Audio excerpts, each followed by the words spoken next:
Hello, അപ്പോൾ നമുക്ക് ഇന്നൊരു ഞണ്ട് റോസ്റ്റ് ആക്കിയാലോ. അപ്പോൾ ഞാൻ അതിന് വേണ്ടിയിട്ട് ഒരു അരമുറി തേങ്ങ പാലെടുക്കുന്നുണ്ട് കേട്ടോ. അപ്പോൾ ഒരു ചട്ടി വെച്ചു, അത് ചൂടായി വെളിച്ചെണ്ണ ഒഴിച്ചു, ഇഞ്ചി വെളുത്തുള്ളി പേസ്റ്റ് ഇട്ടു, തക്കാളി ഉള്ളി പച്ചമുളക് ഇട്ട് വഴറ്റി. ഉള്ളി വഴറ്റുമ്പോൾ ഉപ്പിട്ടാൽ വേഗം ആവും എന്ന് പറയുന്നത് കേട്ടിട്ടുണ്ട്. അതുകൊണ്ട് ഞാനും ഇട്ട് ഇനി എൻ്റേതായിട്ടുള്ളൊരു കുറവ് വേണ്ടാന്ന് വെച്ചിട്ട്. അപ്പോൾ ഇത് നല്ലോണം വഴറ്റി കൊടുക്കുക. ഞാൻ ഞണ്ട് മുറിച്ച പാടന്നെ കുറച്ച് മുളകും മഞ്ഞളും ഉപ്പും ഇട്ടിട്ട് നല്ലോണം പെരക്കി വെച്ചിട്ടുണ്ട്. ഇതിലേക്ക് കുറച്ച് സാധനങ്ങൾ ഇടുക. കുറച്ച് മഞ്ഞൾപ്പൊടിയും കുറച്ച് മുളക് പൊടിയും കുറച്ച് മല്ലിപ്പൊടിയും ഇട്ടിട്ട് ഒന്ന് ആ പച്ചമണം മാറുന്നവരെ ഒന്ന് മിക്സ് ചെയ്ത് കൊടുക്കുക.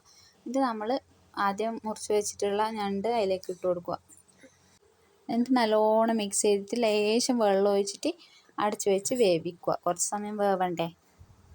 എൻ്റെ ഹെൽപ്പർ ഷൈജാന്ന് കേട്ടോ. അതിൻ്റെ എല്ലാം ഒരു 10 മിനിറ്റ് വെച്ച് നമുക്ക് ഇനി തേങ്ങാപ്പാൽ ഒഴിച്ച് നല്ലോണം വറ്റിച്ചെടുക്കുക. വീഡിയോ ഇഷ്ടമായാൽ സബ്സ്ക്രൈബ് ചെയ്ത് സപ്പോർട്ട് ചെയ്യാൻ മറക്കല്ലേ. Tata bye bye, see U.